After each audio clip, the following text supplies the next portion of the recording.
I've resided here for over 20 years. And since I entered Minnesota, I've been involved in community work. I'm an activist, community activist. Um, I also serve, because of my activism, I was elected on the board of OLM, called Organization of Liberia in Minnesota. I served on the board for 4 years. Um, while on the board, I advocated through my colleagues for the establishment of the consulate office in Minnesota. Liberians in the Midwest can now acquire a visa through our advocacy. Uh, that is very important because of our advocacy on the board. Uh, my profession, I'm a healthcare administrator. Um, I run um, one of the biggest healthcare institutions in Minnesota. I serve as director of treatment services, overseeing two major programs: the mental health, which we call the ARM program, and the SOP, which is the chemical dependency program. So I oversee my profession, I oversee the two major programs, and I also run um,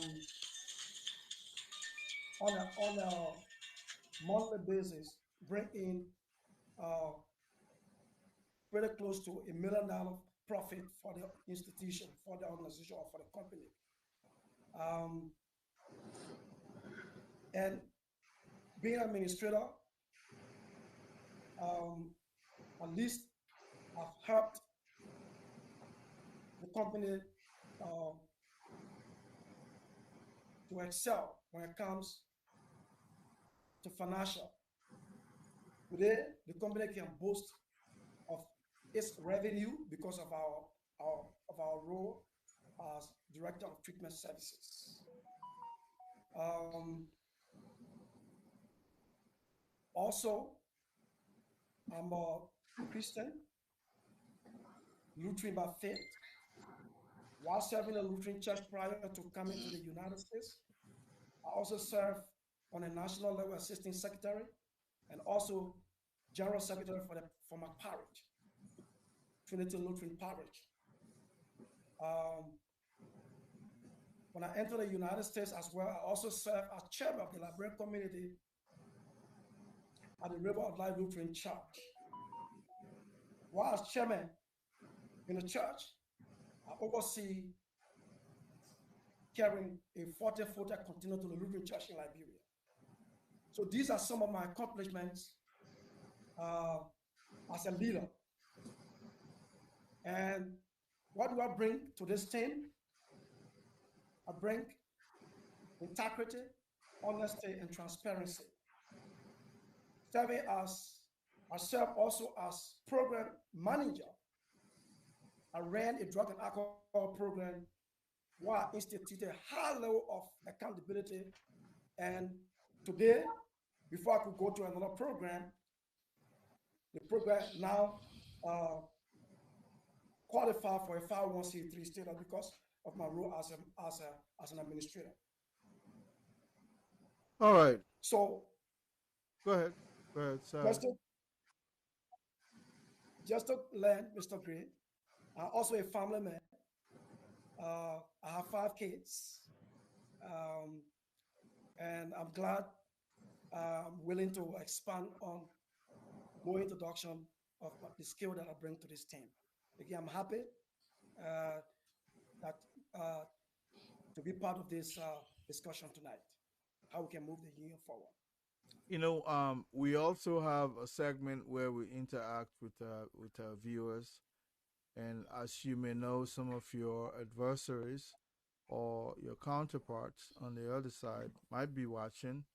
They may have questions, and we're under obligation by virtue of the profession to accept those comments from them. I may not bring them on to be part of the panel, but they're well within their right to be able to make comment or to even call and question.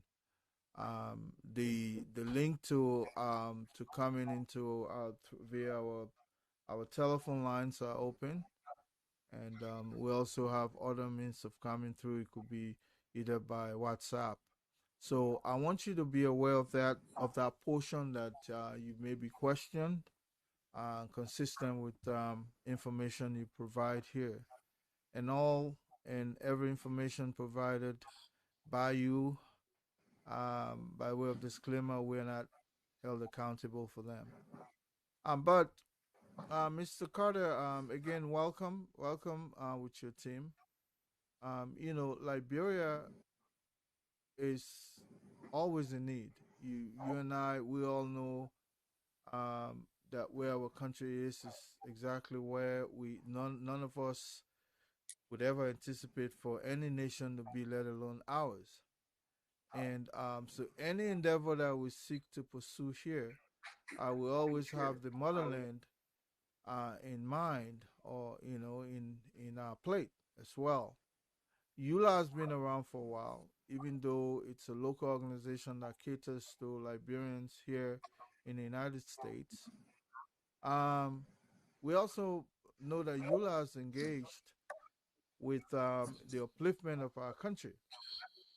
Now, anytime a new leadership is about to come into being, we have to be able to see this, view them from the lenses of this two needs: one local, the other international, specifically Liberia.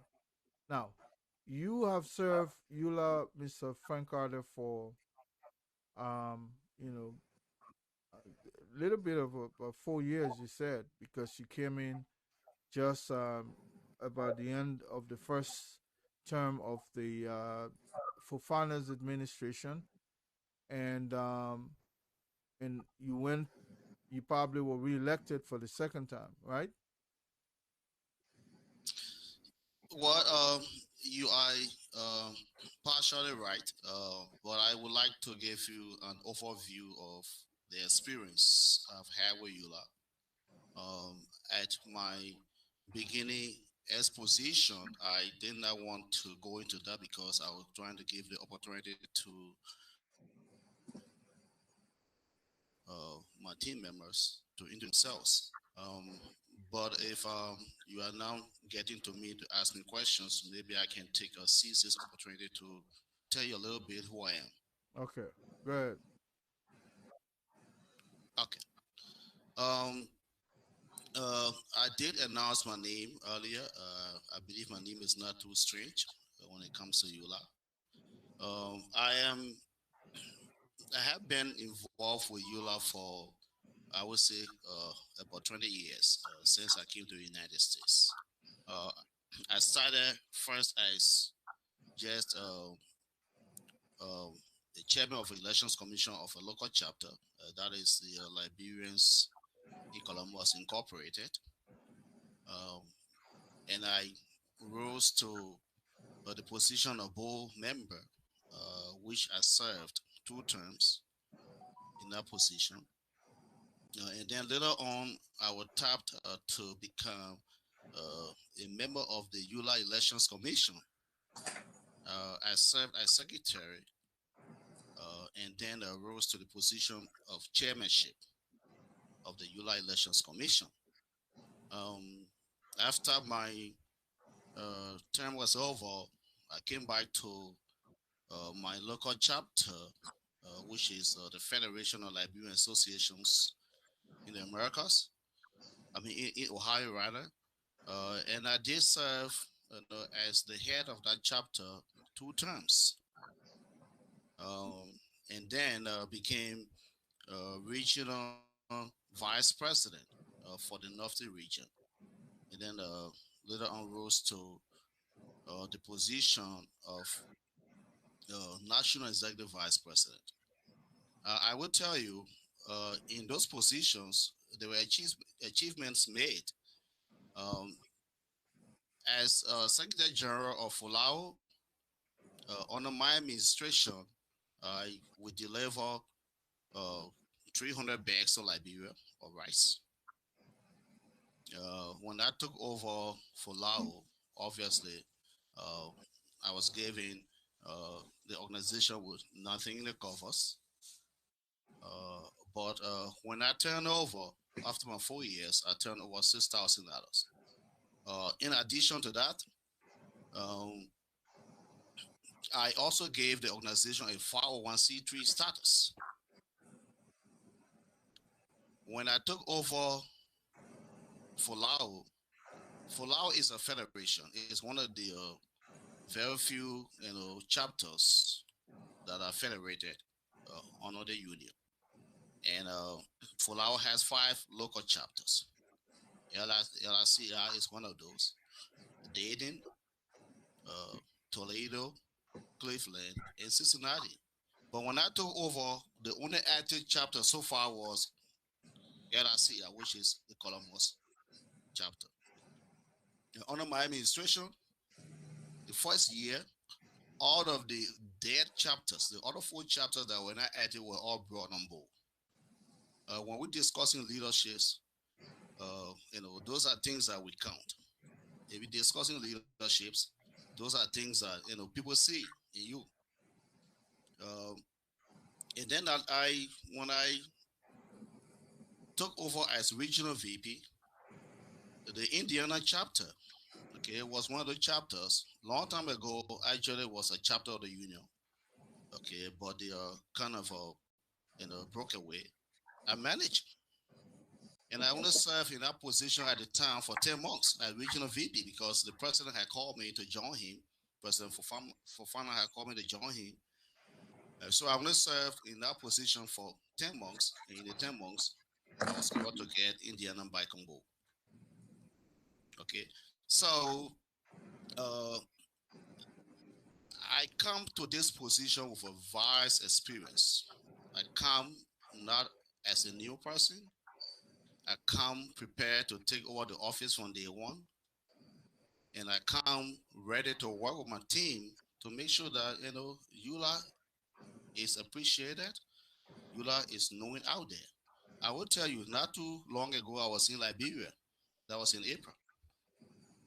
Okay, I took a delegation. I had a delegation to Liberia, and the first time in the history of Liberia, in the history of EULA, that a certain, administration, sent a high-power delegation that comprised of a high-level leader and the board chairman. Okay, the board chairman was on that. Board member Conrad Yinkan, Mohamed Keita, 4 persons on that delegation. Okay, we discussed with the Liberian government issues relating to dual citizenship, issue relating to the building of a resource center, issue of building a diaspora development investment bank in Liberia. We had the opportunity to be with the civil society. We met with the bank governor, representatives, senators, and all of the meetings were fruitful. Okay, we returned back to the United States. But let me tell you one thing. Obviously, there are things, there's no leadership that is infallible. No government, no administration. We truly understand that. But what we are discussing here tonight is we come with a platform. Those things that we see that have not been done, we are prepared to work on those things. Okay? And we also think that there are new areas that we can really improve. For instance, we're discussing youth. For those of us who have been part of this administration for a while, or part of the EULA family for a while, we know that most of our young people, are not too enthusiastic. You don't see them around. So what are we saying this time around? We are saying, you know what, there's a need for us to sit down and rethink. How do we really, rejuvenate the young people? Let them come on board, so that when we are leaving, there will be people to take over from us. We are discussing, engaging universities.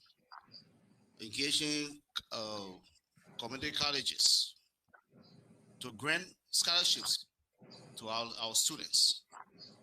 And we will be working with our different, chapters, our, local chapters to make sure that there are programs in place. Okay, one person that I know will be very that we will use in our area will also be my current VP. She comes with vast experience in planning these things, activities, in fundraising. So that will be one of the areas that she will be focusing on.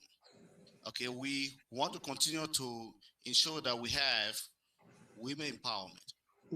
We need them. We live in the 21st century. We understand that gender equality is one of the major areas.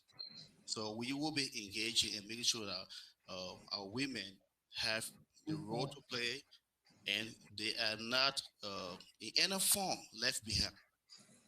So we will put in place a necessary framework to have them on board.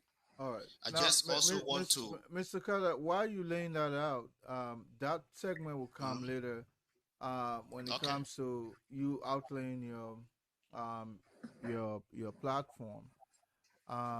You know, but the question was accomplishment or what you bring to the table.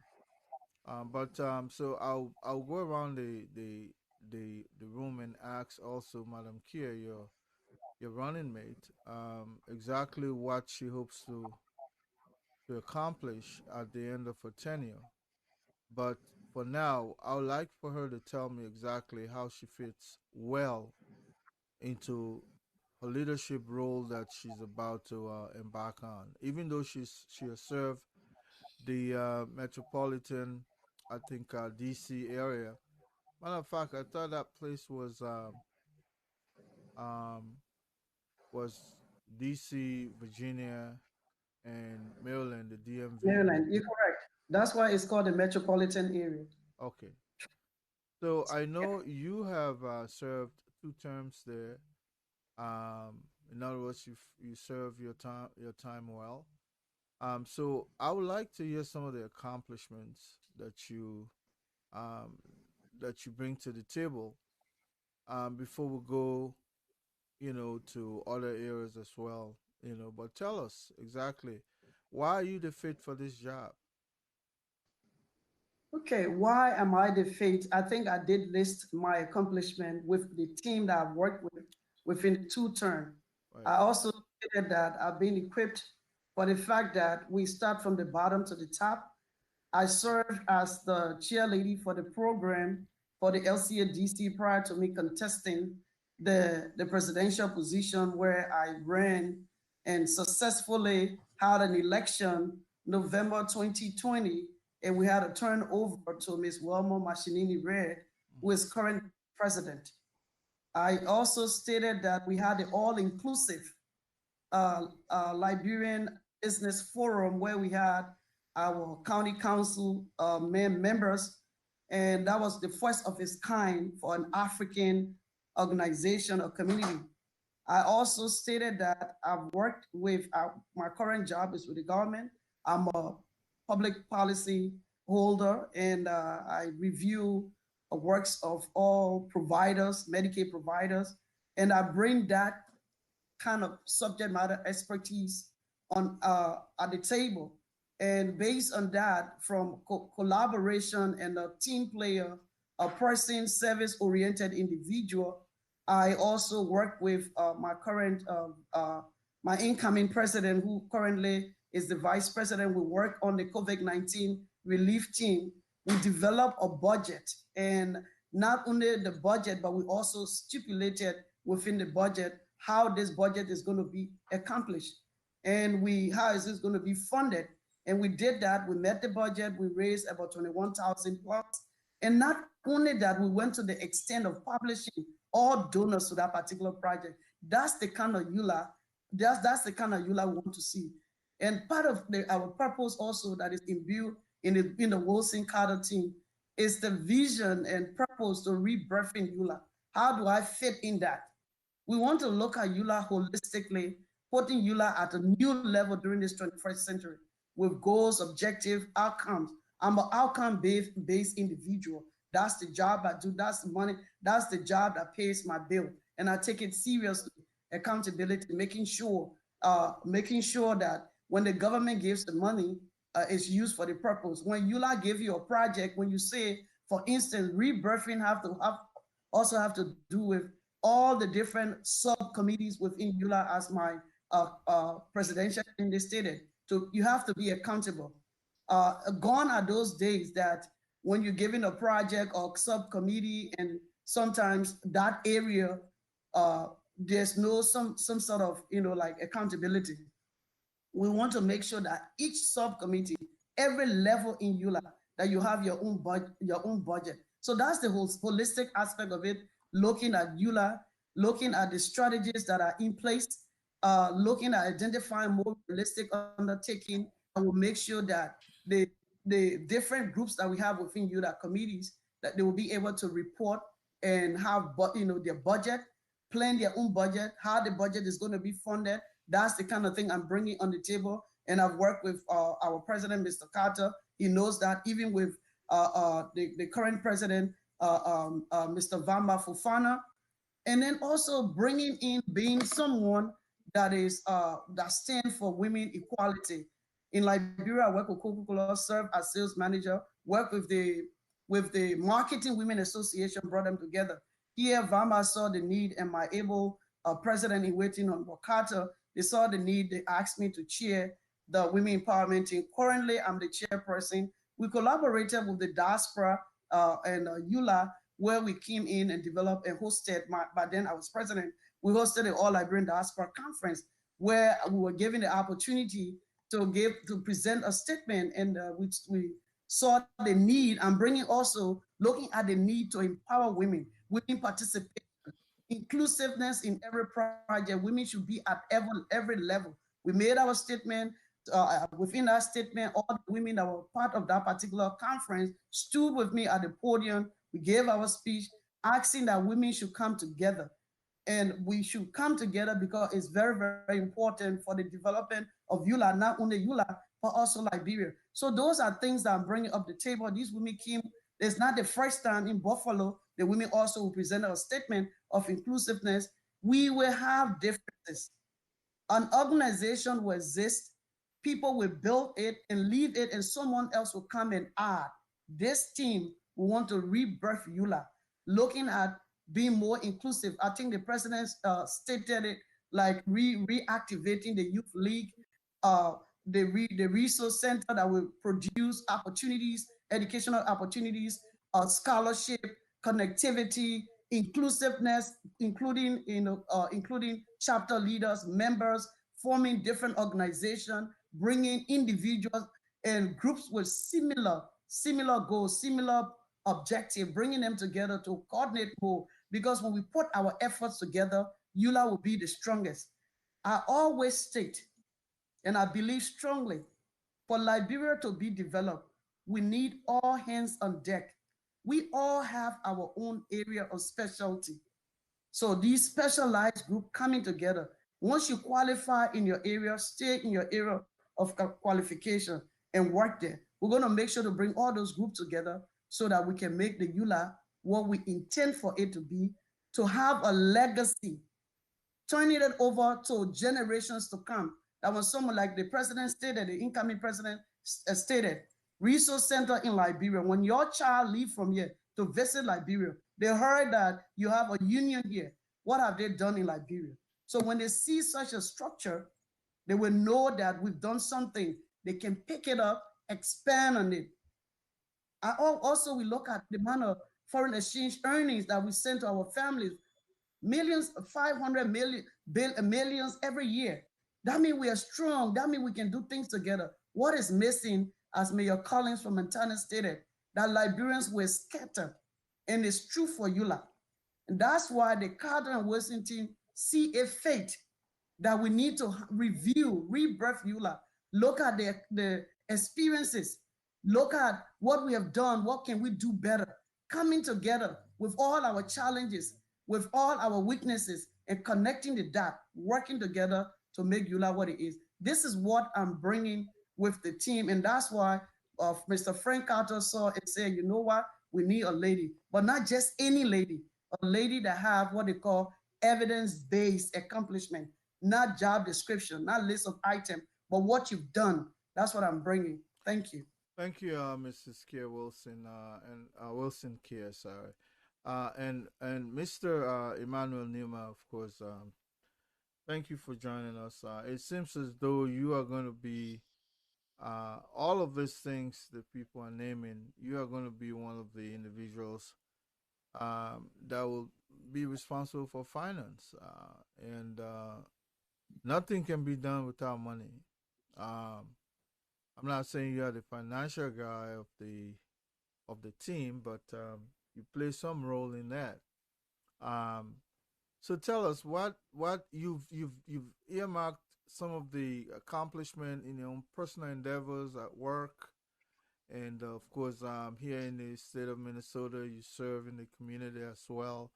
You got this wealth of experience coming to the table, but sometimes we normally have situations where we're trying to force, square peg in round hole.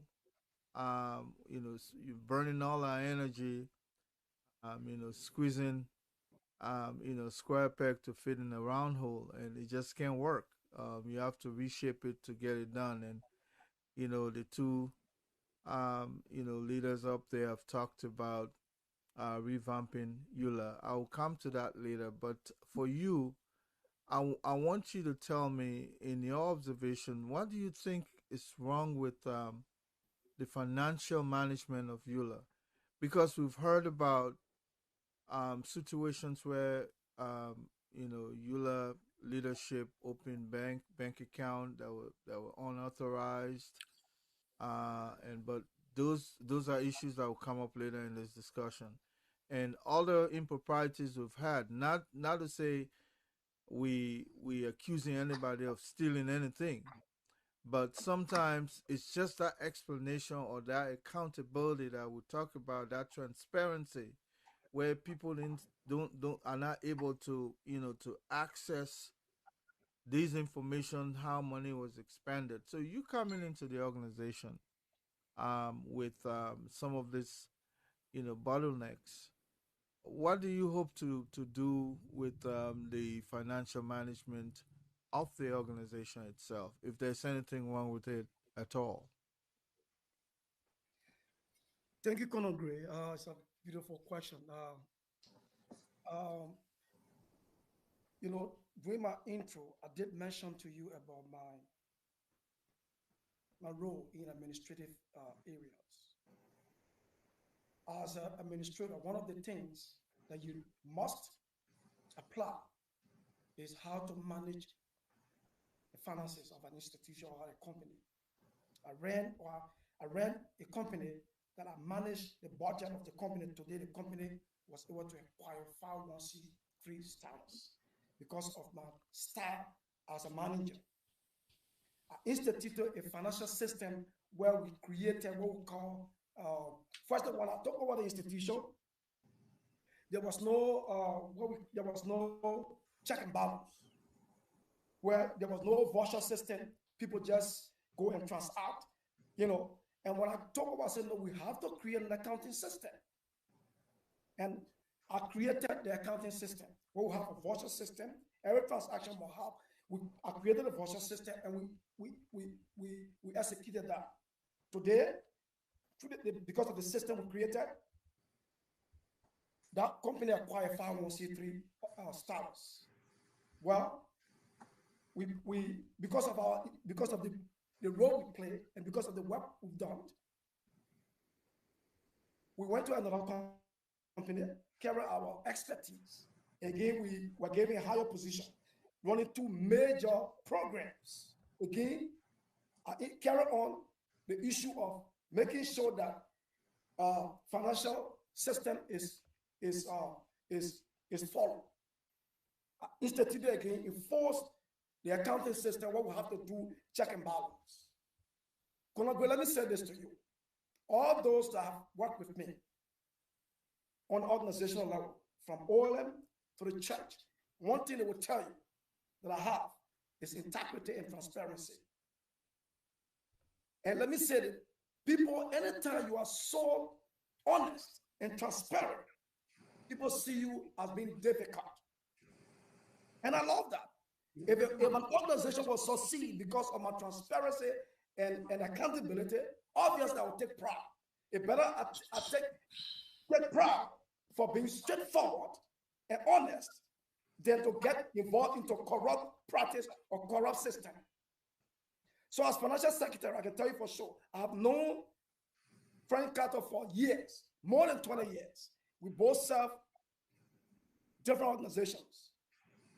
On a national level in the church, Carter was once president, and I also served with him. He saw what I did. I'm a very honest, and that's what I'm going to bring to the table. I'm a very honest and transparent guy. So what I'm going to do is that part of my responsibility working with my treasurer is to ensure that we have a real accounting system established.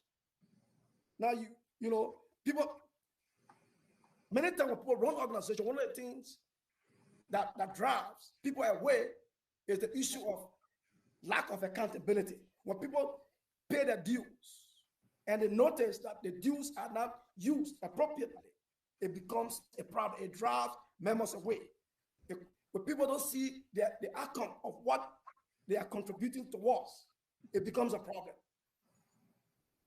Part of our vision is to make sure we enforce, because we already have a system, to enforce a high level of accountability and transparency in EULA. I'm going to work with my treasurer to make sure we get to our various chapters and put and exhibit and show to them that, hey, EULA, every cent that you contribute from a chapter level, every cent that you gave to the union, we'll make sure that you get a report reflecting what actually the money is paid for. That is part of our vision. And again, I'm going to work with my president and my vice president to make sure that this is actually accomplished. So, Mr. Gray, to just sum up, I bring to this team integrity, honesty, and transparency. And I'm very sure, you know, when the president in waiting called me and said, Emmanuel, I have known you for a very long time. I need you on my team. I never hesitated because I have known him. We have worked together. He knows what I'm capable of doing. I've decided with his level of, with his character, working with him over the years I have known Carter, I said, I'm willing, ready to work with you and let me make this happen. So, Mr. Newman, before taking over, let's say if you guys are successful, do you think it is necessary to audit the current administration of EULA just to be able to not to bear some of the spillover effect that will occur from previous, previous administration onto you, who coming in as an individual coming to, be part of that financial team? Do you think it is necessary? If so, why? It is indeed very necessary. In fact, I'm sure EULA has internal auditors. If EULA does not have internal auditors, when we take over, we will ensure for the purpose of transparency as we move into a new administration, let the people know that, hey, this is a transparent leadership we have. Let us see this is what EULA has as we take over. So yes, the answer is I will ensure that indeed we have both external and internal audits. What happened if you find out after the audit that the current administration was involved in something the auditors may consider as improprieties? Would you still work with the Carter administration? Well, definitely. Let me say this: we are trying to our part of our vision is to rebirth EULA. It's part of our vision. Every organization, there must be some problems. What can we do to fix it? I think that is our mission. So if there's something noticed, there's any impropriety noticed in the process, yes, we're going to fix it and ensure that those funds in that transaction be brought, and then we move forward to straighten whatever that has happened. Thank you, Mr. Carter. I mean, definitely, you overemphasized, just as Madam Kia Wilson did, the need to sort of revamp the organization. When I hear revamp, is that it's broken. Why is it broken? And you are number two. What maybe I was understood in a different form. I don't think there is something broken. Obviously, there are areas that the current ministry would have done better. But what we are saying here is that we are coming with a platform to ensure that ULA has all of those services that its members need. And we are expanding. Expanding means that never in the history that anybody, predecessors, presidents of ULA, ever thought of having a resource center. We are thinking about it this time. Never in history does anybody discuss a diaspora development bank. We are discussing it at this time. Never in the history that somebody and also saw the need to see that the young people should be rejuvenated. We are discussing it at this time. What do you mean by rejuvenated? Okay, rejuvenating is to do those things that will encourage young people to be more active with the organization. Okay, and I talk about like a scholarship, having scholarship programs. Although in this country, we have student loans, people take loans, but not everybody. There are people who are deserving and people who are highly qualified for other assistance. And we see institutions here that give scholarships. So what are we saying here is that we can explore, so that we can help our young people to encourage them to come on. That's what we are trying to do. Did you say children or you said members of you? Not necessarily children. It could be high school graduates, people who are immediately younger than the ages of most of us, who are leading organizations here, people who are just graduating from high school and need some help. For the benefit of those listening on radio, when you say those under the ages of our ages, those of us, what do you mean? A man listening does not see you. So okay, well, obviously, I'm in my 50s. Okay, so when I'm discussing, that is a figurative speech or statement. Okay. Okay, so not necessarily that everybody here is 10, 15, 20. Okay. Okay, but I'm just speaking figuratively. All right. And thank you so much, Mr. Carter. Madam Kia Wilson, of course. Wilson Kia, I'm sorry. I keep having this thing mixed match. You are going to be like the lifeline of the organization. When we say lifeline, if anybody who has a good vice president or someone who deputizes on their behalf, that individual, of course, is an embodiment also of the organization. And you are coming in, this is not your first encounter with ULA. You are pretty familiar with what ULA seeks to accomplish, why it exists in the first place. And if you were there as number two, what would you like to see done in the first 100 days? Thank you for that question. For the first 100 days, as I stated, that we need, part of our campaign is the rebirthing of ULA. For our first 100 days, we're going to be looking at, because as we stated, experiences and accomplishments are critical to attaining leadership position. and EULA is no exception. So when we are rebirthing, we're going to look at the various structure, look at our constitution to see, because it's been existing for the longest. I know that they've been having some revision and why not. Look at it, whether it's suit, whether there's anything we can add for the 21st century.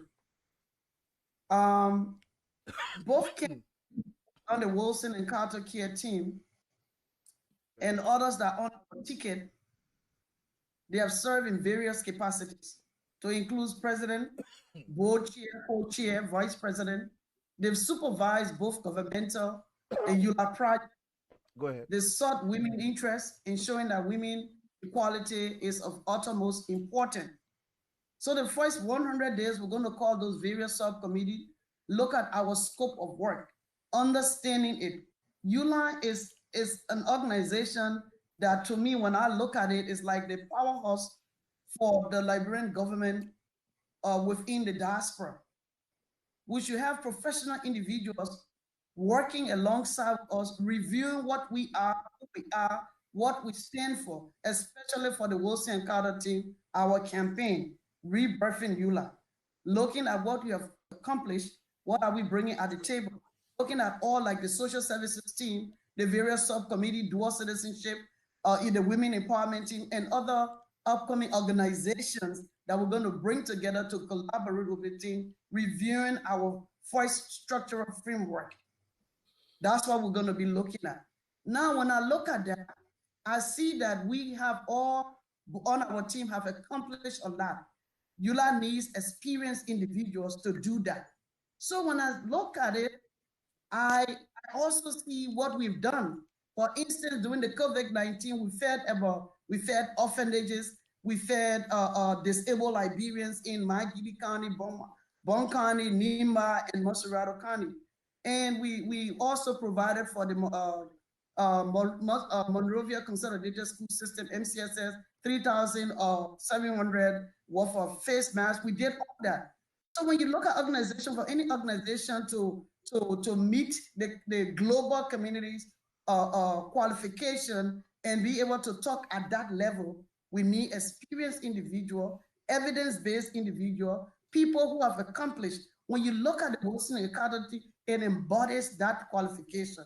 So this is what we're going to be doing. But just to add a little bit, when I look at the union, the EULA, or union communities, I would like for you to think about international organizations, individuals that will represent you. Do we have the individuals now within this campaign that will be able to represent you? I'm looking at it now before even we take over. So I'm going to ask those who are watching to look at yourself, and I will say, I want for you to start thinking, what kind of EULA do you want to see within the next 4 years? Not based on tribalism, not based on anything, but you as a Liberian, what kind of EULA do you like to see? And that's what we're going to be discussing. The kind of EULA you like to see within the next 4 years will be our 100-day, as soon as we take over, these are things we're going to be looking at. So if you tell us that now you like your desire to see a EULA that will be led by an evidence-based leadership, we're going to look at rebirthing, looking at that evidence-based, because we, the Carter Wilson Care team, we have evidence-based leadership, a team that can deliver. Are you looking for a leadership with the history of serving from bottom to top? Are you looking for a change-based team with historical records of achievement, a team that works, has proven record? Or do you desire a seasonal presidential candidate seeker or with a list of job description? No, that's not what we want. What we need when we look at ourselves, when we do that rebirthing, we want to see a representation, group, a team, leadership that can make decisions for you. Like what we did and what we're bringing now at the table and what we want to see, a team that can influence decision makers within the United States and Liberia. We want to also see a team, especially during the attempted declaration of the non-renewal of the DD, This team work. We work in DC. We work with even Minnesota. Others in Minnesota, Councilor Jackson George, Winfred Russell, they all can attest to it. We work with them and with the current administration, and we made sure that that extension was done. So what are we going to be doing? Reviewing to see the green card aspect of it. We know people. Some Liberians have made, took the opportunity to get the immigration paper. So what we're going to be looking at also will be the immigration status. What is happening now? How many states? How many chapters? What is the issue? Is it funding issue for them to get these documents in place, the green card? We're going to be reviewing that. Not only the Wilson Carter team, and I want to emphasize that this team, part of our platform, is inclusiveness. So we're going to look for subject matter experts in other organizations, county association, other professional Liberians, lawyers, social workers, doctors, to see how best we can come together to build a strong union, so that when we visit Liberia, we will have a seat at the table. You need to fix your house before you start talking about what is happening in your country. We need to fix EULA and put it to that level. As the president stated, we have some things that we need to connect the dots, some gaps. And that's what rebirthing means when I'm talking. And that's what we're going to be doing for the first 100 days. If I left anything out, my colleagues will say, we'll add to that. Thank you. Thank you, Okay, Madam. Just before you come in, Madam Wilson Kia, thank you so much. With me tonight, of course, three illustrious Liberians. Mr. Frank Carter is heading a team to EULA elections, and he hopes to bring along Madam Wilson Kier as his vice running mate. In addition to that, Mr. Emmanuel Nima would be financial secretary, and there are other individuals who are not here tonight on this team, but with us is Frank Carter himself, and this is the kind of Iremigre show. In case you're listening to us, those in Radio Land, you can always box us your questions, and we'll be more than willing to forward that in the future if you can do it now. But and of course, those on TV Land, those watching us from Instagram, and other social media platform, including even um, um, Snapchat. Would like to welcome you to our Sunday night broadcast. We could not have it yesterday, so today we are having Monday, of course, Labor Day. We're having these individuals to fill that gap that was missing yesterday. But Mr. Carter, there's a say, Madam, Wilson Care have said, I've, outlined so many things that you guys have done in Liberia.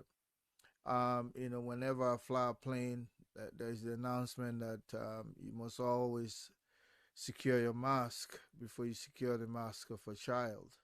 In other words, help yourself first, as Madam Wilson Kier said clearly, and that EULA needs to be fixed. But in my opinion, it seems as though there's a disconnect with some of the local regional chapters or the regional arms of EULA. It's like the left does not know what the right doing. Correct me if I'm wrong.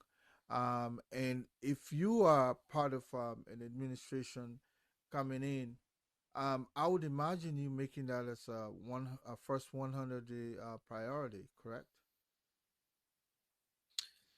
I agree. Thank you. Obviously, I know the VP clearly stated, you know, many things that we consider to be important, and in our own 100 days, we'll make sure all of those are addressed. And let us also remember that there'll be other things that may not be spoken here, may not be stated here by her, or by me, or by Emmanuel, that will also be addressed in 100 days. Because you never know, there are circumstantial events that occur and at the point that demand certain actions to be taken. So as we move on into our 100 days, obviously we'll be addressing issues as to come forward. She was just enlisting some of those things that we will be, concerned about. So we truly believe that some of our chapters need to be revived. There's no question about it. That's why even when I uh, stated first in my exposition that when I was regional VP for the 10 days, I made sure to get Indiana back on board. So we have chapters that need our help. And trust me, we will also focus on those chapters in our 100 days.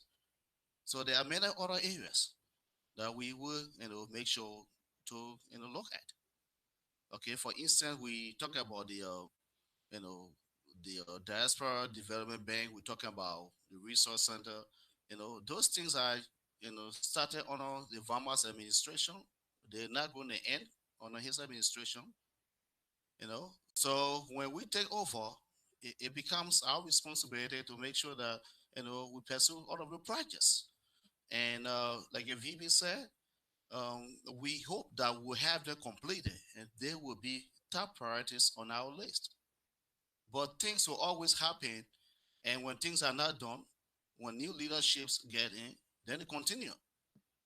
So that's how leadership works. But what is more important here, for us, is to ensure that those who have the knowledge, those who know the union, who have worked, who understand what the union means, are given the opportunity to lead. Because you don't want to give a stranger your house. You don't want to give a stranger the position. The stranger doesn't know anything about the position unless you are there to guard the stranger. And one thing is, we don't think that somebody who is coming to take over, will want to be in the shadow of the person who is the second person. I mean, in any leadership, it's always the top person, that makes the decision. You own it. You have it. You should be quite knowledgeable about what you get into. Do not say, well, someone who is next to me is the one who will be, because there where we discuss tenor gardens, and most of the time we know what those kind of leadership So, need. so Mr. Carter, if I hold you there for a second, are you saying that Yeah. people live in the United States, they're part of an umbrella organization called EULA. Everybody is conversant about their own unique problem here in the United States as either a refugee or as a resident diaspora, resident. Are you telling me that they are strangers to EULA? Uh, you know, from my own educational background as a manager, someone who went to school, I am taught that management is a matter of continuity. What that means, you don't just take somebody from out there and make a person a manager. The person must have had some experience before you give them, that position. So I'm not saying that people, like I watch your other show all the time, Colonel Gray. Let me just come back to you. And your statement was, I'm here. I don't know too much about EULA. Now tell me, you don't know too much about EULA, but do you think someone should give you the position of president of EULA if you don't know too much about EULA? That's what we are saying. That is just, a very bad error if you did. Because you don't even know your local chapter, you don't know about EULA. So if I made you the president or vice president of EULA, obviously what I'm positioning you for failure. So we are saying that people who have been tested, who have proven records, are people who should be given this noble organization. It shouldn't be people who just come, when maybe they feel that they can come and cause some noise around. Hmm. We want serious people. Well, That's what we're discussing.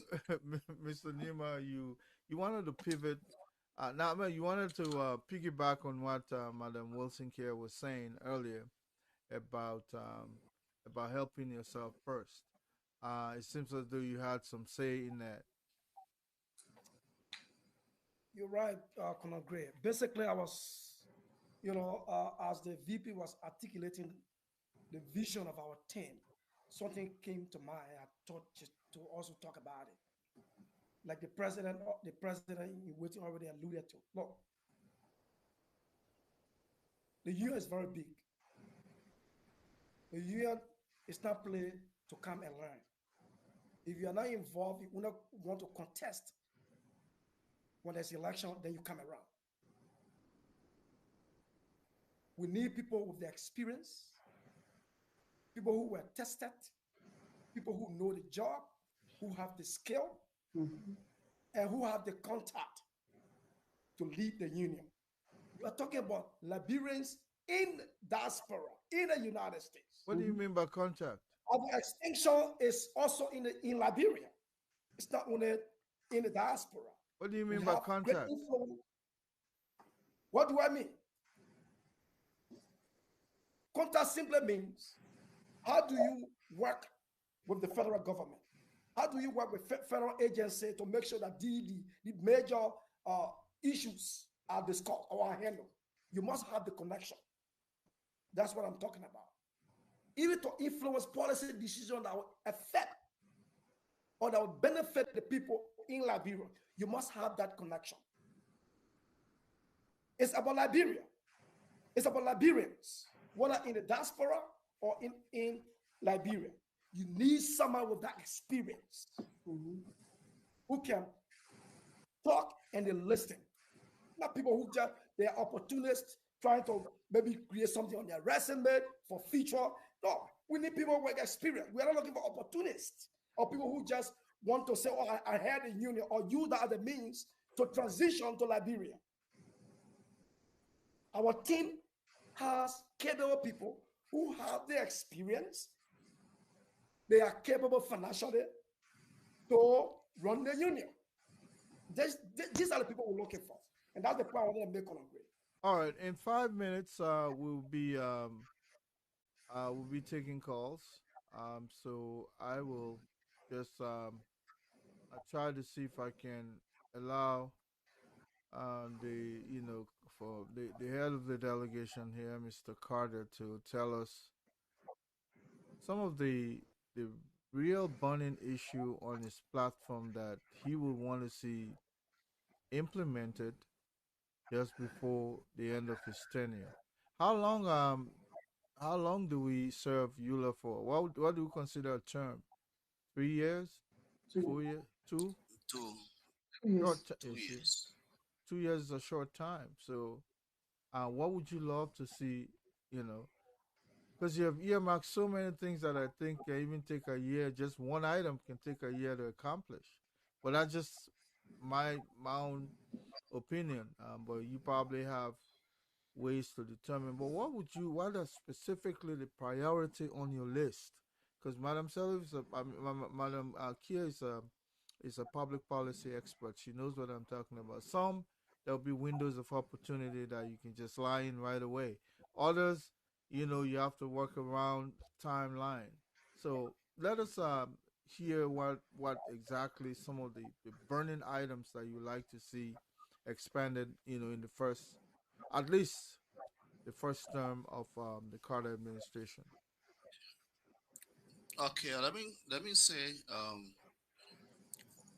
the resource center, the building of the resource center will be a Where's this priority. resource center going to be located?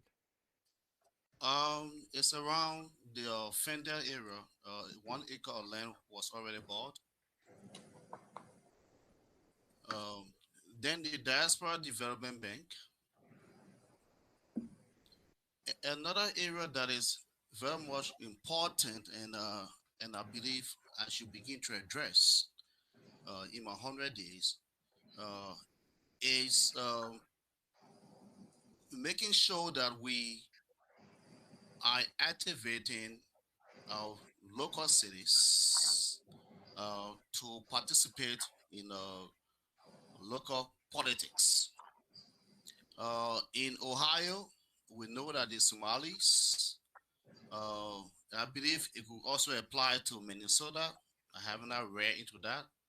But the Somalis have a budget with the state. They get like $1 million every year in state budget, state funding.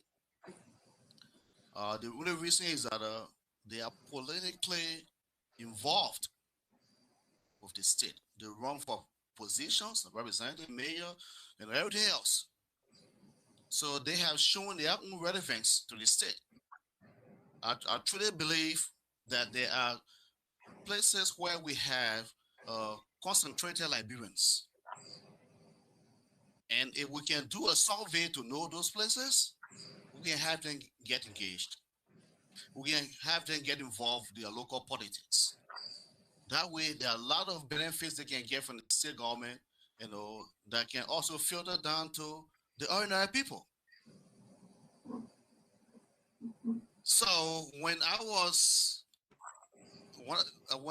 a manager working here in the state of Ohio, working with Franklin County Job and Family Services, one thing I did, my boss then, Anthony Trament, I was able to negotiate with him for them to conduct a survey in Franklin County, that is the Columbus area. And we later on got to realize that just in that one county, there were more than 4,000 Liberians. And I think we can do that in other cities. And one of the reasons why I did that, because I felt that if we can know the strength of Liberians in that community, there are a lot of projects and programs that we can try to go after for those people, apart from being politically involved in that area. And let me tell you one thing.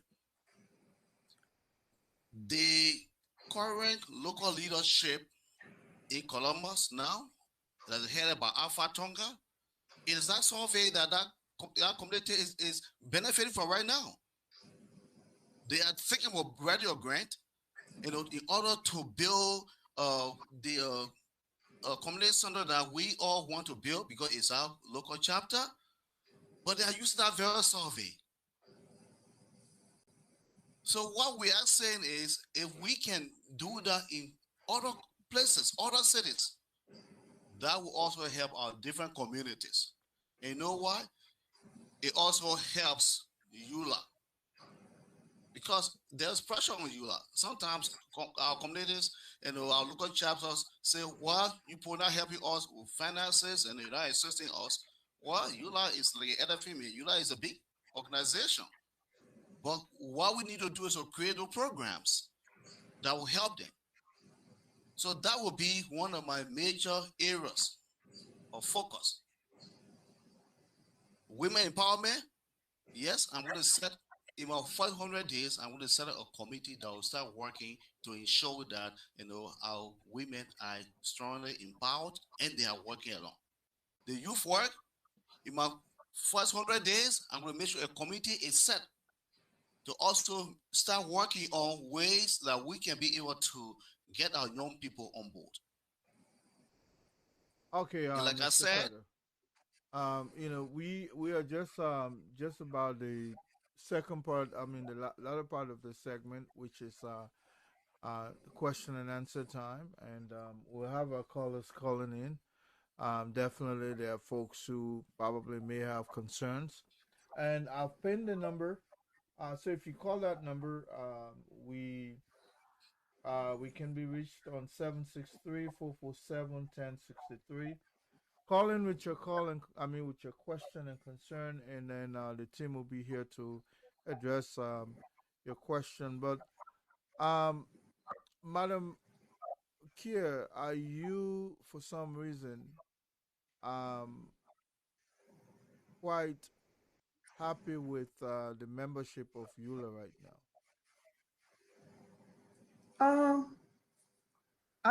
Thank you for your question, but as I stated, with every organization, even when, or I always say when LU was built, it was built for at that particular decade. And then as time goes on, you need to expand.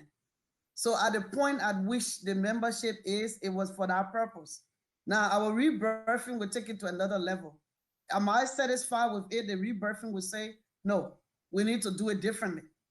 We need to be more inclusive. That's why we say we're gonna, part of our rebirthing is uh, increasing the inclusiveness of EULA, engaging various chapters and seeing their membership where they are, where can we help? Having membership coordinators to also work with various chapters so that we can have a total, a holistic, well-vetted membership database for EULA. So if am I satisfied? Looking at the level for which this current administration is, that's where they are. Our rebirthing is building on top of that and expanding it and making it more inclusive than it is now. If All that right, answers your that's all right. We do have our first caller. Caller, what's your name and where are you calling from? This is CC Goya. I'm calling from Minnesota. Mr. Goya, good evening. Welcome to our microphone here. I What? appreciate you, sir. Yes, sir. What's your call and concern, sir? Well, so just for to be transparent, I am a spokesperson for the Kamara Grant team, so I wanted to put that out there.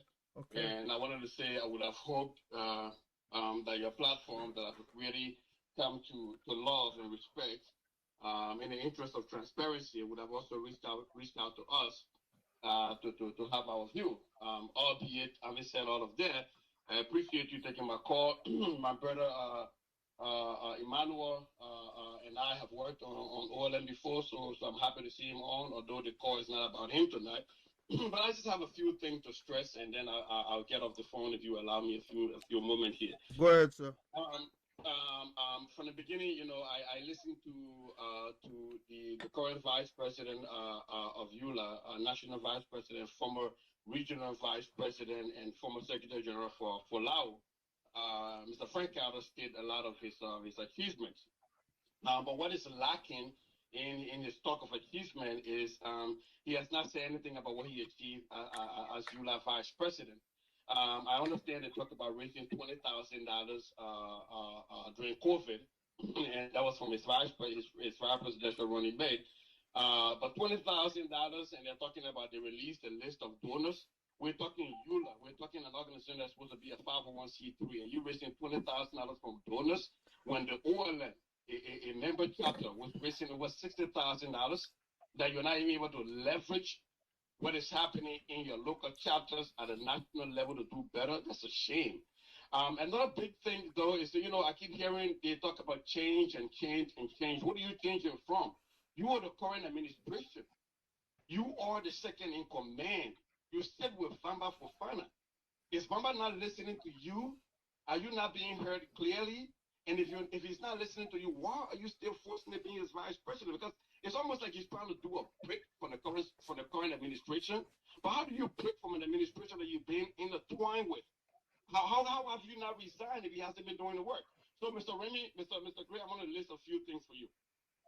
I used to be the assistant secretary general for EULA, for press and propaganda, under this administration.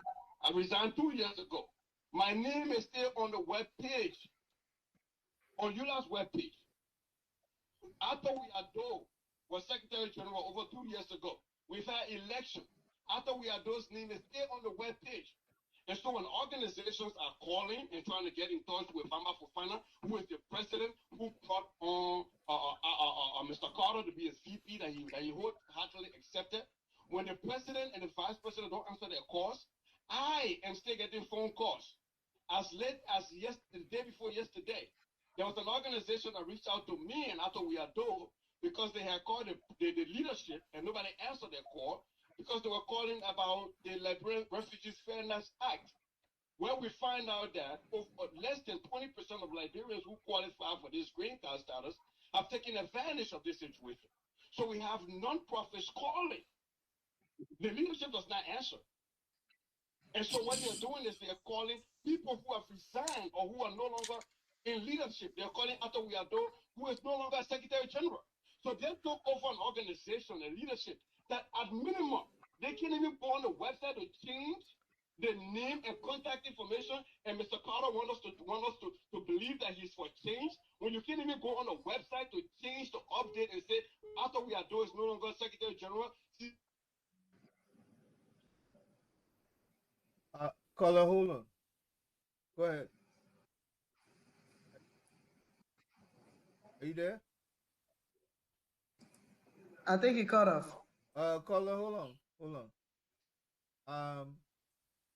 Mr. Goya, I'm so sorry. I think I cut you up. Are you there? Yes.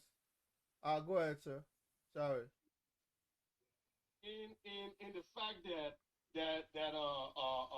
Carter works with Famba and they've been in power, that they can't even, he's talking about change, he's talking about massive change, he's talking about banking regulation changes, but they can't even change contact information on ULA's website.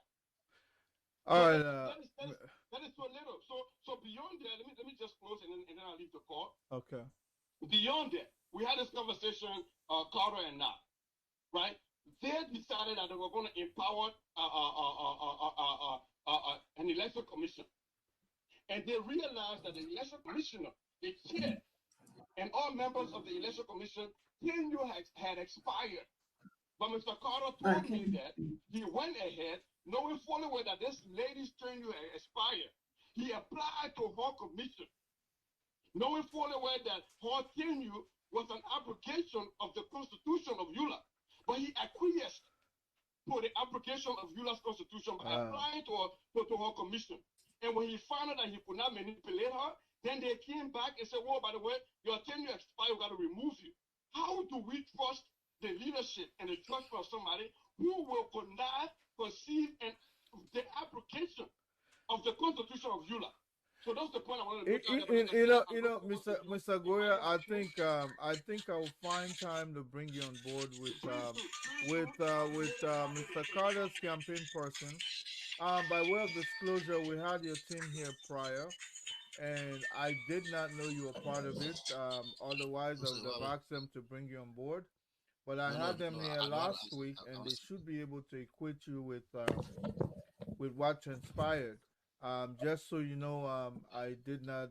I've invited them. They were first. They were given the opportunity. So, fill in with your team, and they'll tell you. But I'll find time before the election so we can have you as a campaign person, and Mr. Carter will field in someone so we can have that dual level debate.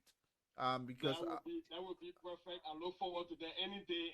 Let me know. I'm available. We'll come and have the conversation. Thank you, my brother.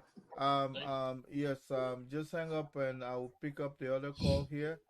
So, Mr. Carter, you do have about maybe another 2 minutes to address that issue. Some of the issues they were quite enormous, but I am going to be placing a call with someone else. But you can go ahead and explain. Well, first of all, I just want to say hi to my own brother, Cesar Goya. He's my own brother, not because we are discussing issues here. Obviously, we are discussing serious business here, so it's not time to play fun. Why a number of things that he talked about. He asked about what have I done as a VP. I will not go into explaining what I have done. The records are very clear. I was in Liberia representing this government. This union. I took a delegation there to discuss things that have never happened before in the history of EULA. So those are some of the functions. Okay.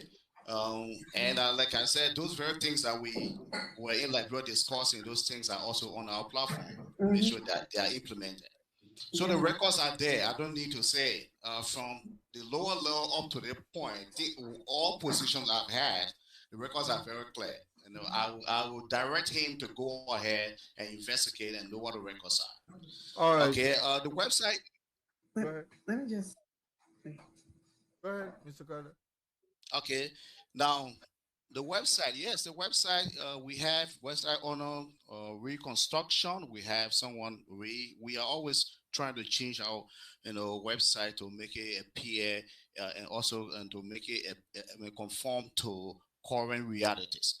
So if he went there and his name was still there, somebody called him. Well, he's former official of EULA. So sometimes mistakenly somebody may have, his name in their phone or may get it from someone to call him. So it's not a big deal.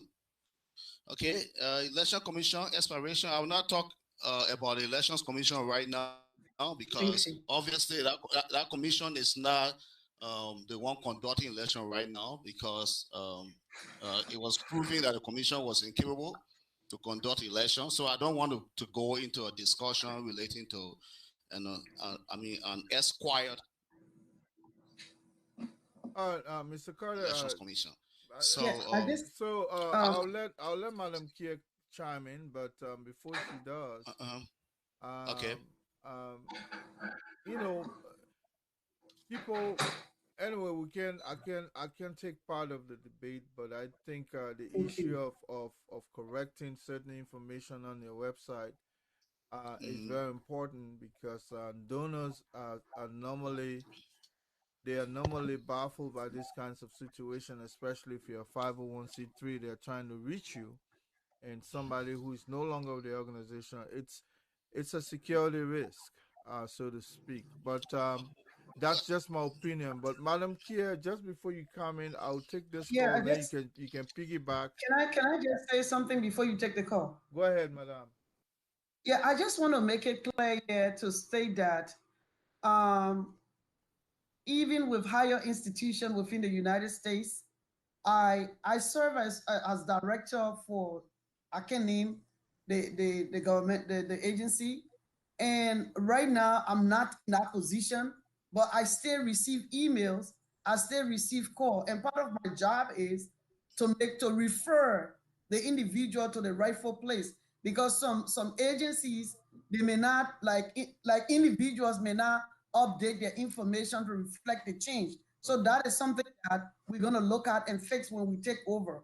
Also, when I hear that it's a shame that we're able to raise in the height of the COVID in the United States, that were hit so hard, that because they didn't make use of the 501c, offices were not operating within that time. What are we doing now? What are we going to do when we take over? Then you can question us. But we are very, very proud. And I think we Liberians, we should strive, regardless on which side we're on. We've learned a lot. We're professional individuals, and not just aligning yourself, then blindly criticizing, but also look at the effort that someone did during the crisis. And individuals took their hard-earned money. If it is 21,000, we did a matching fund where you say it, and we know exactly what we're doing. We've worked with this country, the government, and we stay in it. We know exactly how to activate, what to do, how to get $100,000. We know that. But during the height of the COVID-19, this is what we did. We raised 21,000 plus. Are we proud of it as a team? Yes. Are we proud that those individuals, the same EULA community, they worked hard during the COVID and they gave their money? We were proud that this committee listed the individuals that paid their money. Are we going to do that again? Yes, we will. Thank you. All right, Mr. Nima, just before I come back to you, let me just take this call. Caller, what's your name? Where are you calling from? Thank you, Colonel Gray. My name is Africanus Nathan. I'm calling from Jacksonville, Florida. Welcome, Mr. Nathan. Thank you so much. Like I said already, this topic is very interesting. I want to say hi to the wonderful people that you have on the show tonight. There are a lot of good things that I heard. They say a lot of stuff, but then I said something. I wrote something that I'm the vice chair for the Federation of Liberians in Florida, which is the Liberian communities of Florida. We have about 4 different chapters within this federation. That's Jacksonville, Orlando, Fort Lauderdale, and Tampa. That's the whole of Florida. We are not part of EULA because of some of the negative things that we've been hearing about EULA. Okay, then we have a new administration. I don't know whether they already in or they coming in. And they say a lot of good things that I listen to, but then My question is that what are they doing? What are they going to do different to encourage the organization like us that are not part of the union to be able to get into the union? That's one of the things that I would love for them to address. I mean, I heard them saying a lot of good things about, rebirth and all the stuff, but some of the rebirth, I mean, you cannot continue to do things like the old people or the old administration because there are a lot of negative things about ULA. A lot of negative things. That discourage other organizations for being part of the union. So if they're coming in with a fresh idea, and I heard them talking about they want to bring in the young people, they want to do this one, what are you going to do different that will encourage some of us, some organizations who are not part of ULA to be part of ULA? That's what I want to hear from them. Thank you so much, and I'm gonna great for taking my call. Thank you, Mr. Nathan. Thanks for the call.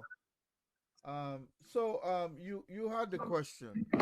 This is one of the concerns some of us raised earlier that there are individuals who were supposed to be part of EULA, some chapter and some local.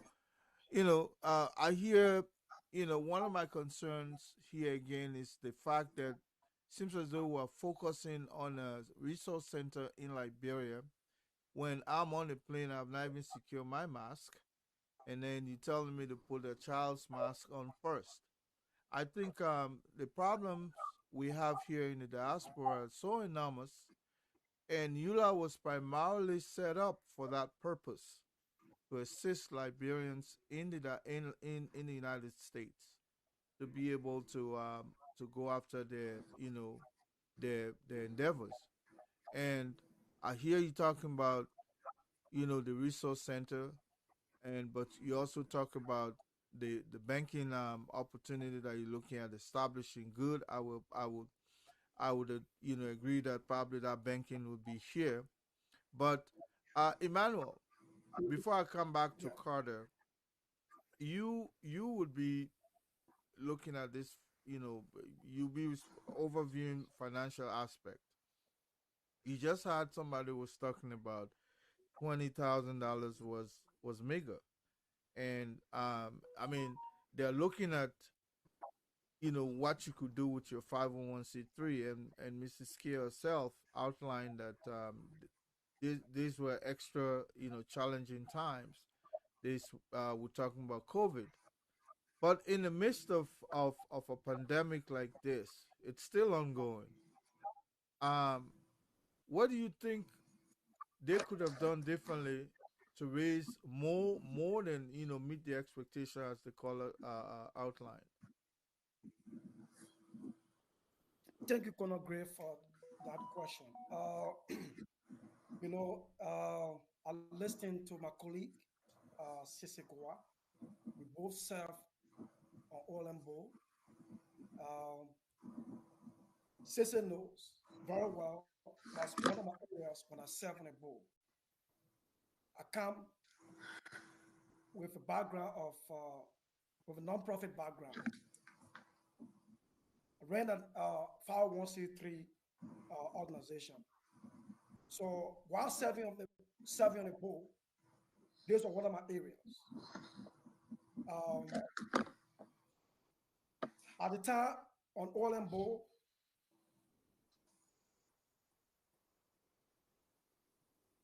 OLM had not had the opportunity to even get a grant because she never had the credit history.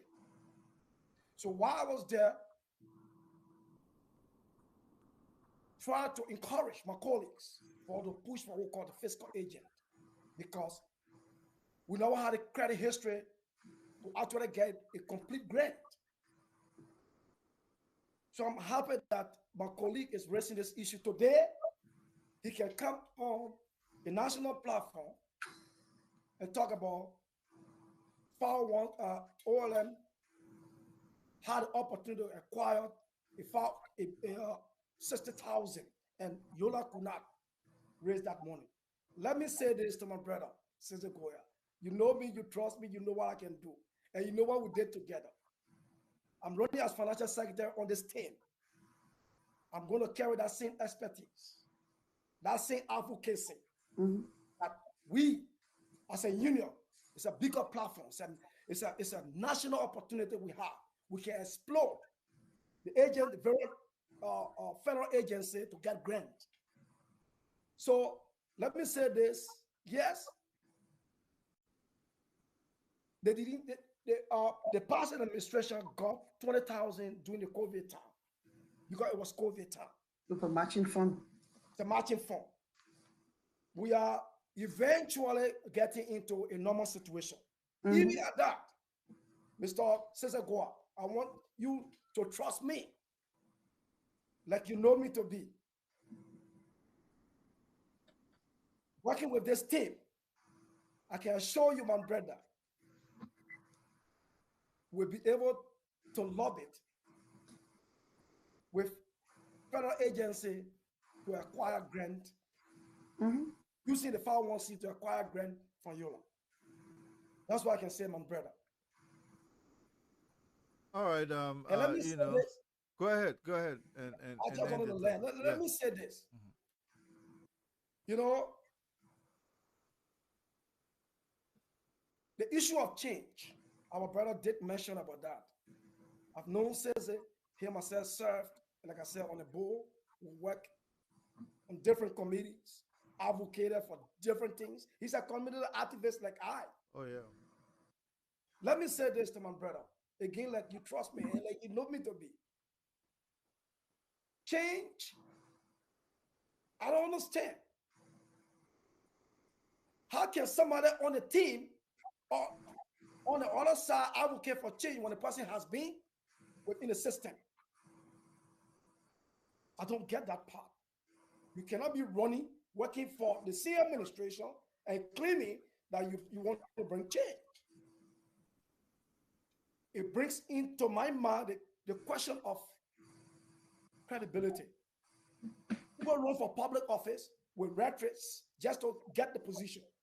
But in actuality, they don't believe what they're saying. I have somebody on the other side who is running, who served this administration and now preaches or advocates for the issue of change. That's a double standard. Says, I know you very well, you know me. So the issue of change should not be the question. The issue should be, what has the administration done? What can they do better to improve the union? I think that should be our concern. All right, Mr. We'll be having Cesar Goya.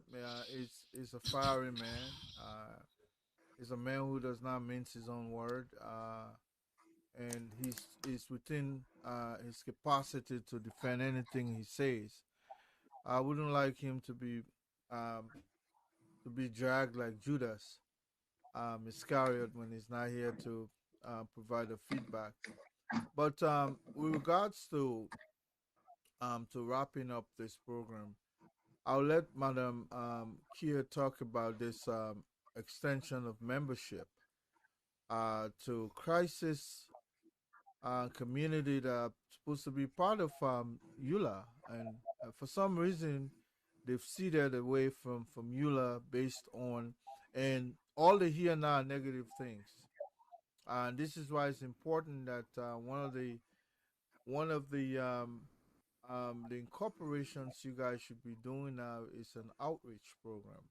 I think in the absence of information, when people are not aware of what's going on, they form their own opinion. I hope to hear EULA having a regular, talk show, a regular radio program, and where they'll be bringing guests. That's my own suggestion. But who am I? I'm just a guy trying to seek information from people. So, Madam Kia, I'll let you take this issue about bringing those who have left the union, or those, we talked about it earlier. And this sounds like a crisis, in my opinion. Yeah, thank you again for the opportunity to express the Carter and Wilson Care team vision. And personally, and when you come to this country and you go to school, you learn, you got your home, you're working, you just satisfied. Yeah. And sometimes you look at the EULA politics, you say, I don't want to be part of it. But then you also sit and get criticized. And Carter Wilson team is not that kind of team. We know that some with any organization, you hear the bad things more than the good things. And that's why our focus is more inclusiveness and bringing awareness of our structure, our vision, our deeds, our accomplishment. How best can we make sure that the messaging is gone? Podcast, discussion, like you said. For right now, I have a program called the Liberian View where we discuss thought-provoking ideas about Liberia. We're going to have that. Right now, a lot of people are more aware of this election that, from my perspective, than any other EULA election I've seen. Why? Because of social media. So EULA, we're going to make use of that. We're going to talk about who we are. We're going to discuss the constitution of EULA, what we need to do, what we cannot do. Then we're going to, when we have rebirthed the whole structure, having a week of retreat, constitutional retreat, knowing what what this is, what we need to do, and where we're going. We're going to reach out to Nathan. Nathan in Florida, you made a point. This is what you heard. You have not heard about the deeds, the accomplishment of EULA, what EULA have done. There are a lot of things that need to be fixed. There are a lot of dots that need to be connected. But it cannot be done without you, without me, without the team. So we're going to reach out to you. We want to understand why the Florida is no more part of. They're not getting the messaging like our moderator stated. We're going to have a lot of different social media that we can reach out to you. And like we stated in our vision and on our campaign, inclusiveness, chapter leaders, other chapter leaders that we have not reached out to. We're going to look at the county association because, you know, I remember in the 70s, I was not there, but then here, or my father's uncles used to tell us that when they were here in the 60s, it was different because they didn't have county association. They only have the association. But now we are scattered. A lot of people have different, my county, my alumni association. So how can EULA strategize and see how they can extend their hand to various, research to various organizations, sending out, we're going to be sending out surveys as to what you think, what can we do best to bring this particular union, other chapters together. But I think the messaging as a whole, people knowing what we have accomplished, how their monies has been spent, how each committees within EULA getting money from these various organizations, various members, various Liberians, your hard-earned money, how these committees have spent your money. When we can publish that, and when we can do that, then Mr. Nathan can see it fit to come and join EULA, like we did during the COVID-19. That was very big. We had our budget. We found a way. We also within the budget stated how are we going to fund this budget. We made use of it. We raised that money. We also work with USAID. We had the matching fund, and that we're waiting for. To add that together, and then we can tell you the total amount that was actually raised when it came to the COVID-19. We did that. We published it, so when others saw it, any other project they will be a part of. So there are a lot of different things that we say, oh, people, this administration did not do this. We accept those criticisms. They are very good. They are healthy. But come on board. How can you come on board? We're going to reach out to you. We're going to have committees. We're going to have different coordinators within the EULA subcommittees, and sending survey. You will tell us what can we do. This is our platform. Well, how can we do it better? So, Mr. Nathan, we don't know we didn't get your information, but we know that maybe Mr. Colonel Grail, we can reach out to you after this call, maybe tomorrow, to see where you are, what can we do, because that's what we're here. We're here to serve you, and then you can come on board so that we all can put our ideas together and achieve and satisfy exactly what the Liberian people, Liberian community within the United States, what they need. I think that's a good. while we try to wrap up, let me just while we make try one to point quickly. just a second, we'll try to wrap up here. Mr. Nima, I will take some of the question online, and you can wrap that into your comment. Some of them, of course, either Frank Carter or Mr. Carter or Madam Wilson would be able to answer them. Somebody asks, "How are you going to empower women? Please be specific." And then the other one said, "So, what happened to the Women Empowerment Committee?" I would assume EULA has a Women Empowerment Committee. And then another one say, "So why didn't you work with the local chapter to do this since you were VP for 4 years?" In other words, like what happened now to Mr. Nathan, who said, So those are some of the questions I'm looking at here. So, Uh, collaborate. yeah. So, like the VP mentioned, part of our platform will be inclusiveness. And inclusiveness also has to do with decentralization of EULA's operation. What do I mean? Let me take, for instance, EULA has, as we know, on the 18th, we all will converge in Ohio for a big convention. That convention will lead us into an election. Now, why don't we decentralize the operation? We have an election on the 18th. Why don't we have election in the various states, the various chapters? This will be one of our focus as we this will be one of our focuses as we head to rebirthing of EULA. People have to get involved. That's the inclusiveness. If election is held in Ohio, why don't election is held in Minnesota? If election is held in Minnesota, that has to do with electing EULA leadership. Why don't another election at the same time is held in Wisconsin or in or Iowa? That's the inclusiveness, and that's what we talk about rebirthing EULA. We want to make people involved, let them feel part of, and it's part of the process. Okay, thank you, Mr. Nima. And just before you end up your thoughts, Madam Wilson, you wanted to make a comment, right? Just be brief. Yeah, I just wanted to briefly regarding what happened to the Women Empowerment Team. The Women Empowerment Team is active. As I stated, 2019, we partnered with EULA and the diaspora. We had the Women Empowerment Team because even though it was existing prior to me taking over, but we, like having like some documentation or framework as to what this is all about, our goals, where we're going, and our main focus, everything. We discussed that, and then this year I had a conference because I'm heading that team. I had a conference where we had one young doctor from Dr. Yata Kezulu. We talk about women empowerment coordination. How can the women empowerment team outside of EULA coordinate with other international organizations to throw light as to where we're going to be heading? So we be collaboration. So what have we done?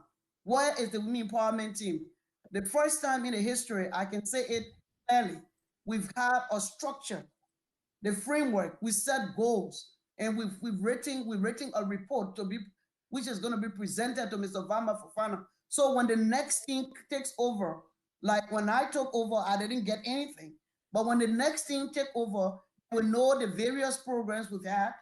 We had a conference this year where we brought in other like professional Liberians with different ideas, the historical perspective of the role of empowered Liberian women within West Africa, looking at what we've done, and then how can we now build on our women empowerment team here to collaborate with other women organizations within the United States. So that document of evidence of what we've done, and then the next step, who the individual that will take over will be presented to Mr.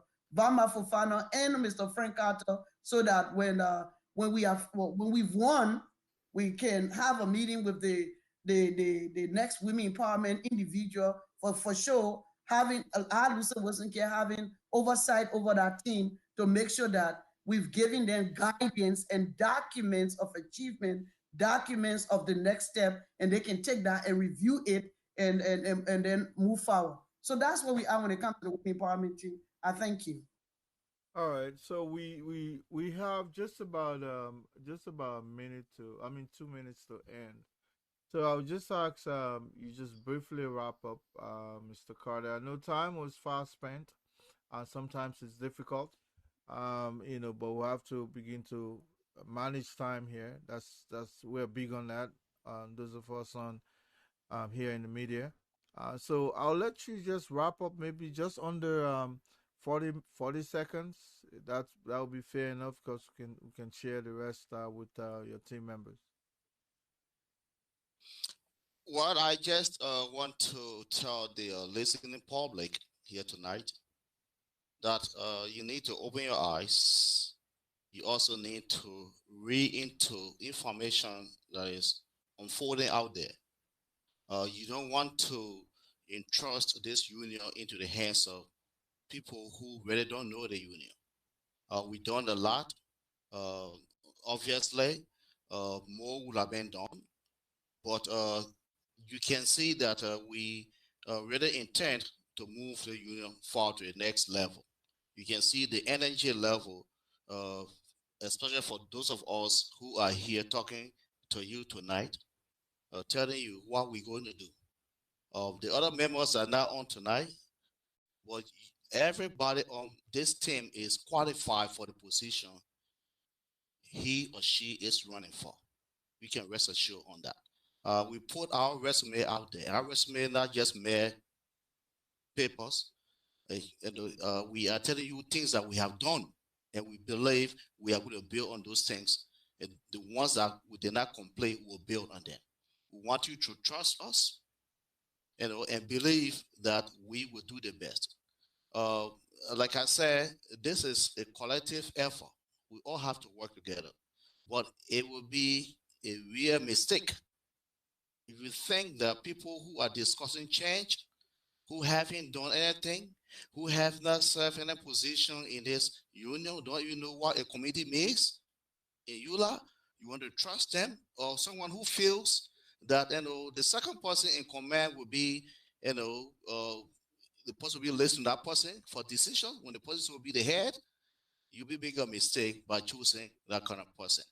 Let us do the right decision, by selecting the people who have proven records, people who are tested. The records are very clear.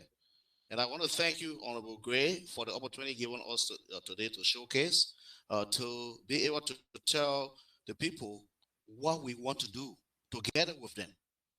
Thank you so much. Thank you again. Madam Wilson, I'll give you the opportunity to wrap up.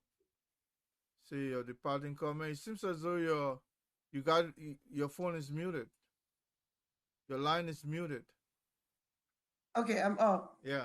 Yeah, I want to say good evening again, Colonel Gray. Thank you for this opportunity to come and be on your show. And I want to say to our fellow Liberians, especially the EULA communities, I want to, as I stated, leave you with this thought. Where do you want to see EULA in the next 4 years? I know there are a lot of negative things, as Mr. Nathan said, but this team is an evidence-based team leadership. We also said this team, part of our campaign is to rebirth EULA. And you have a team that has a history of serving, a team that works. You have a team that have demonstrated that they can make decisions, work with United Nations, come up with good grants, proposals, build Liberia, do things here, reactivate, revitalize, and rebirthing of EULA. Looking at our constitution, be more increasingly inclusive, meaning that we're going to engage chapter leaders, their members. We're going to talk to other organizations. This is what this team can do. We are an evidence-based team. We tested, as the president said. So we are asking you, come Saturday, September 18 in Columbus, Ohio. Look at the two teams. Make a decision. Who will serve the union best? Who has a proven record, not based on what you feel or how maybe you're upset of the administration, but look at what we have done and what we're going to do together. Inclusiveness, collaboration. That's what we're looking at. You have subject matter experts that are going to serve you and that will represent you at any level, anytime. So I ask you, vote the Carter Wilson Care team to do what this and to place and to do what the unions, this particular union needs. I thank you and may God bless us. God bless the union. God bless Liberia and the United States. All right. So just before I close with Mr. Emmanuel Newman, I know you guys are slated to have a debate. I can see the need for a second, just tete-a-tete. We're not coming to fight here.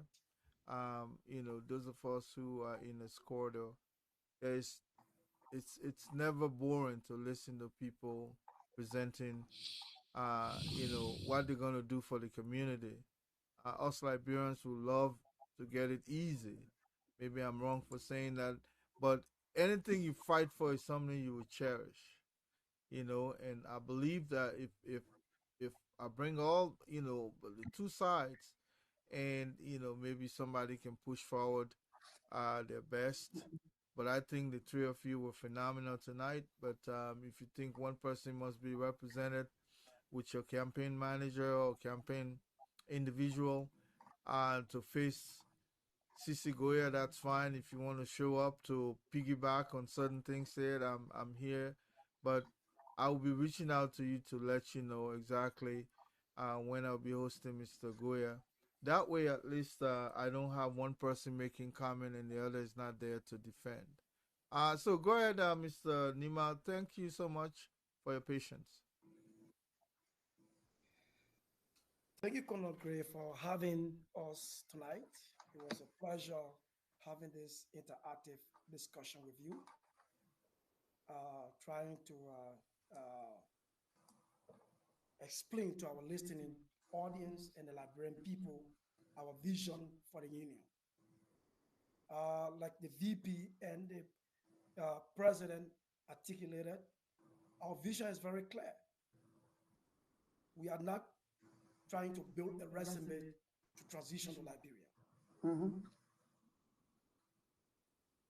We have the experience already.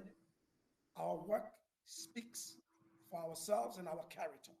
We have worked in our various chapters. We have worked for the union. And the records are there. You cannot challenge it. Yeah. We are not seeking opportunity.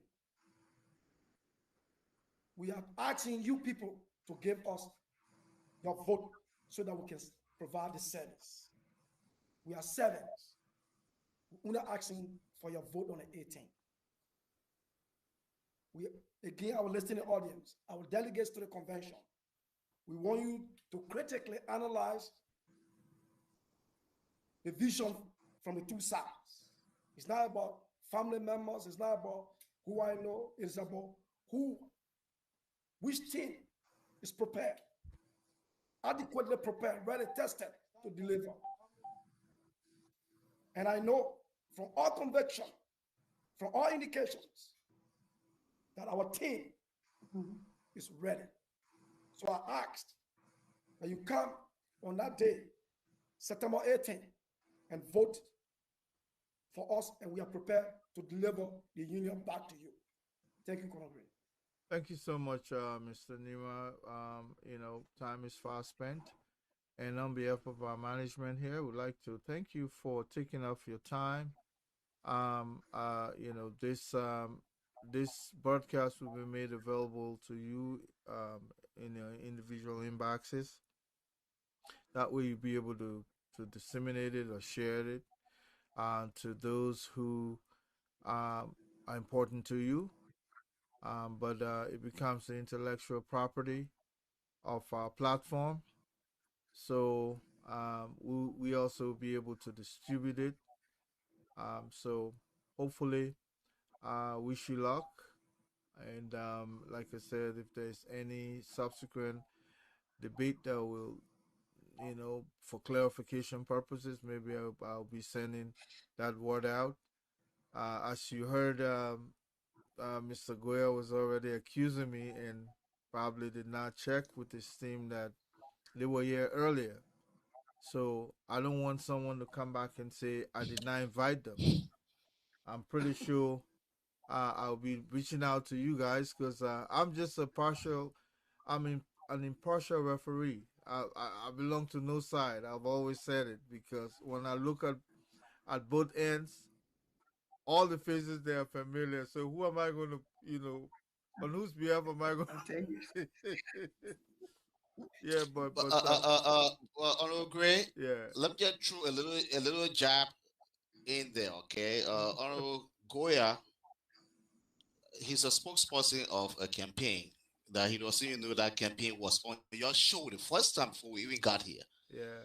You know what I'm saying? So that's something, right? Yeah. Why he speaks to. I just went through that jab. No, that's all right. Thank you. That's all right. All right, gentlemen and ladies. Yeah. Thanks for coming and have a good night. Yeah. Time is fast. Good night. Thank you. Good night. Enjoy night. the rest of your evening. Thank you so much. Thank you. Thank you. You bet. Thank you. You bet.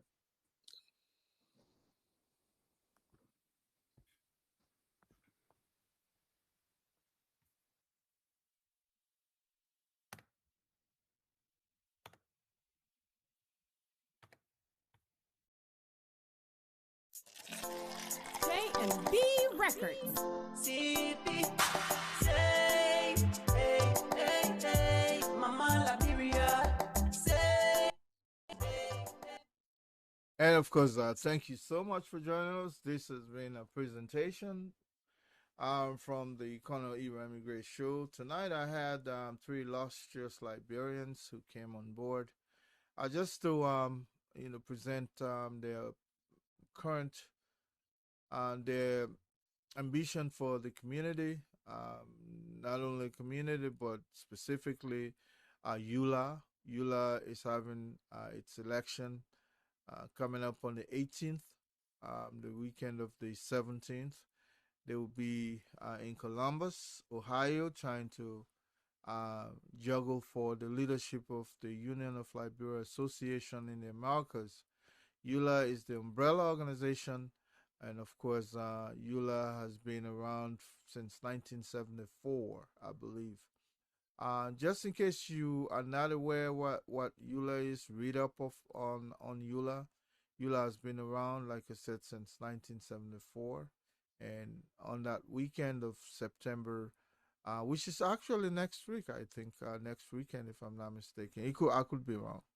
But the weekend of the 17th, but you have to go first to your local chapter and establish or renew your membership. All it takes to prove that you're a Liberian, and then they will, give you certain registration. Your local chapter would, and then you can serve as delegate. The downside about that, you have to make your way to Columbus, and otherwise, I think they will be carpooling, or they'll find other means to get it. It's a union thing, so don't ask why it's not held in my state. It could be you probably could serve as the next host of the election, but for this year, I think it's going to be done in Columbus, Ohio. But in case you have any burning desire to come on the Colin E. Remy Gray show, we're professional here. We bring you not based on emotions, but based on fact. And, if you make your claim, definitely we will seek clarification from the other side. So that's what we do here. We're professional, so we strive to be professional in all we do. Thank you so much for watching me. Have a good weekend. And have a good work day tomorrow, actually. Thank you so much. Bye-bye. J&B Records. CP, say, hey, hey, hey, Mama Liberia, say, hey, hey, hey. President, save Liberia from poverty, save our country. Mr. President, save Liberia from poverty, save our country. Mr. President, save Liberia. This is a message I brought to the president. It's on the iron hand and it's time to beat it. Beat it, Papa, beat it. Beat it, beat it, oh, Papa, beat it. Beat it. Come and beat it, and I'm friendship. Come and beat it, and I'm friendship. Yes, it's not the project, the poverty. In the community, Too much of choo can bring too much of doom doom. At the end of the day, we all fall apart. Liberia, that the only country we know we can be the border from. Say, hey, hey, hey, Mama Liberia. Say, hey, hey, hey, Mr. President, save Liberia from poverty, save our country. Mr. President, save Liberia from poverty, save our country. Mr. President, save Liberia. This satisfaction can bring memory. C'est not satisfied the company. If it's not safe us, I will we enter echo. Compromise until we're point Jordan. Quality, friendship, boy, you tell us say you want work for them. All the promises you may hope you not forgetting. USD playing LD in the CBA. Scooby playing our parents in the Champion League. NBA playing Magneto in Premier League. The whole country now can't eat the poverty. They in the government, but they try to spoil your unani.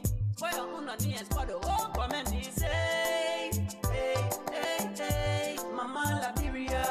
Say, hey, hey, hey, Mr. President, save Liberia from poverty, save our country. Mr. President, save Liberia from poverty, save our country. Mr. President, save Liberia. Thank you for the road project, Papa, you carry on. I want back, we can see it, we can hear it for your need. Agriculture benefit, I said I show we.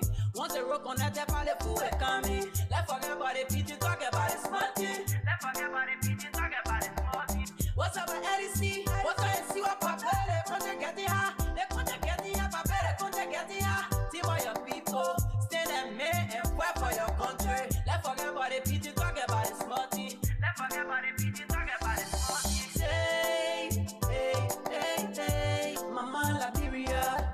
Say, hey, hey, hey, Mr. President, save Liberia from poverty, save our country. Mr. President, save Liberia from poverty, save